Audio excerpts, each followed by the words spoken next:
In 2015, we left the rat race and went to the farm. We bought a 100-year-old farmhouse and 9 acres. After 3 years of extensive renovations, we can finally call ourselves College Hill Farm. Welcome back to College Hill Farm. Today we're harvesting grapes. Well, today I'm going to harvest my grapes. They're only 3 years old, so I know I'm not going to get a whole lot of grapes, but I'm going to get some.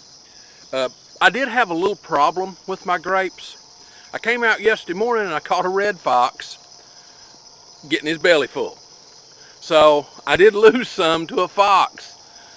Most of them are getting ripe, not all of them, but I'll be picking them by the cluster instead of by individual grapes, because I'll sort that when I'm back and can sit in the shade. Of course, my grapes this morning, first thing, are in the shade, but standing there and picking grapes all bent over is a whole different animal from just going ahead and picking a whole cluster. So I'm going to go ahead and pick my grapes. Again, they're just 3 years old. Now it takes 40 pounds of grapes to make a 5 gallons of wine. Well, I'm not going to have that many grapes. Again, these are just 3 years old.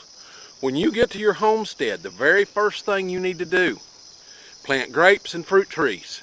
If your homestead doesn't have fruit trees on it, you need to make sure you get some on it, because fruit trees and grapes and things like that take the longest to bear. Now, you saw me prune these for their 3-year pruning, so they're just 3 years old. They've kind of rode my trellis down. I need to add more posts, but I didn't want to do that while the grapes are bearing because I was afraid it might harm them fruiting. So I didn't mess with the ground around them, because grapes, their surface, the very surface, is where they spread their roots out. So I'll do that this winter, add more stuff to them. So let's have a look and you can see what I'm getting ready to harvest. We have 3 grape varieties. We have Concords, Reliance, so you can see the grapes in there. We have Concord, Reliance, and Niagara. Now, Concord and Reliance are a purple or a red grape. You can see the grapes. You can see them in there. Like I said, we had some foxes. A fox that was here, I'm sure he probably had a buddy or two, and he was getting the ones that he could reach. Again, my trellises are down. See, here's the wire, but it's way down too low. There are a few here, under here. So on the 3rd year, we're going to get a few. We're not going to get a whole lot. Now these grapes, while the purple ones here are Concords, the green ones, the green ones are Reliance, and some of them are ready.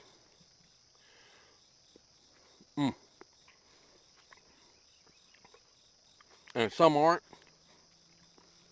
So I don't know if I'm going to harvest my Reliances this morning. See, here they are, and here they are.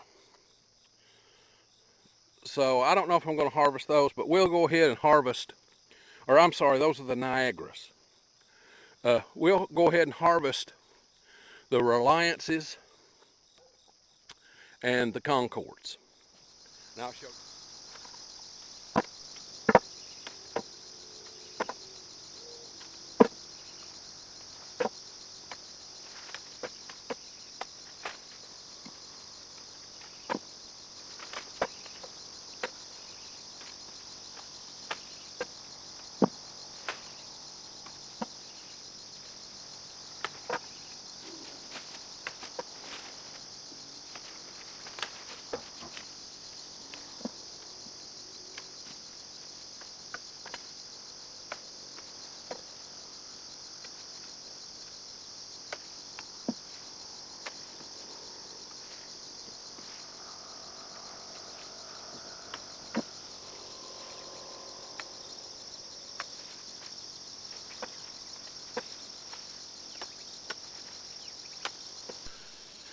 This is the average grape that I've harvested this morning.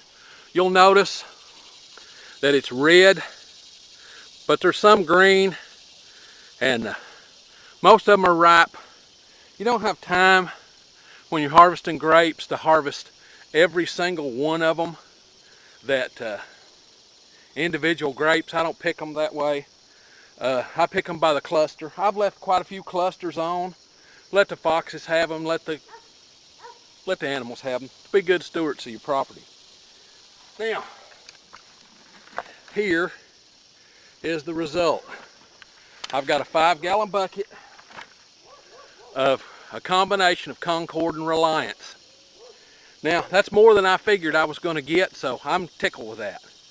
Tomorrow, I'll come back out and, or I've got some stuff to do tomorrow, but Friday probably, this is Wednesday, Friday I'll come back out and pick the Niagaras. They could just use a couple more days and they'll be getting ripe. So now it's off to the back porch to sort these. Here we are on the back porch, out of the mosquitoes, out of the heat. Not out of total heat, but in the shade. So I'm going to sort my grapes. Now, an abundance of these great old big bowls are one of the best things you can do. But a place where you can work, where you can spread things out. This is where we keep our dehydrators. You can see them sitting over here. On this enclosed back porch, it's got a window and it's got a screen door, and we can open the door and the window and let the air blow through, and it will allow the dehydrators to breathe, so they work during the summer. But it's also a good place to come and just do some work, do the things that you need to do. So what I'm going to do today, what I'm going to do now instead of today, I've already picked my grapes, so I'm going to just lay them out right here on this table.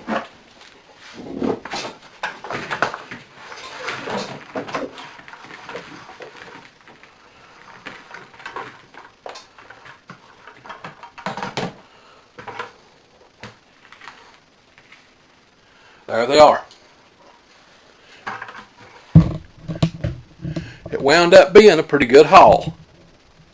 So what I'm going to do next is I'm going to use this bucket as a scrap bucket. Oh, I dropped a couple. And I'm going to pick off the ripe grapes and the unripe grapes.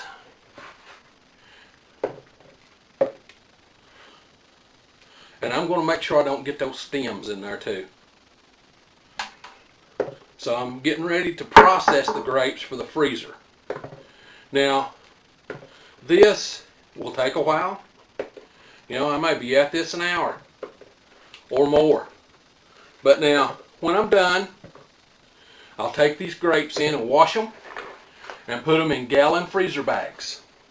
Then I'll put them in the freezer. Now, you say, what does that do for you putting them in the freezer? Well, I'm not going to make wine out of these grapes. So I'm going to put them in the freezer so it breaks the cell walls, so it freezes them. It breaks the cell walls down. So when Crystal wants to get them out to make jelly or jam, she can run them through her processor, and we'll get more juice and pulp than if I hadn't frozen. Plus, freezing them will kill the wild yeast on them. So we don't have to worry about them doing some type of fermentation.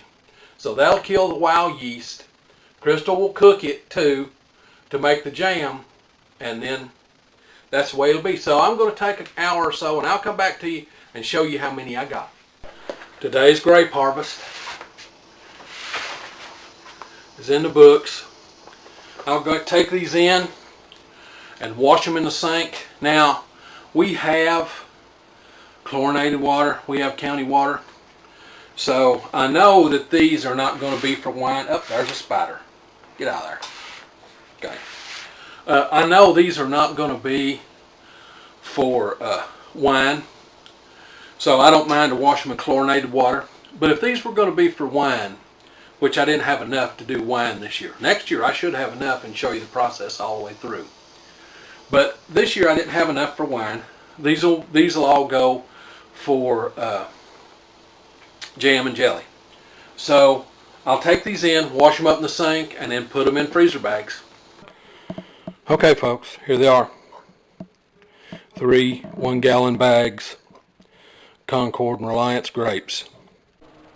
I'd like to thank you for visiting with us at College Hill Farm today. I hope you found our videos entertaining and or informative.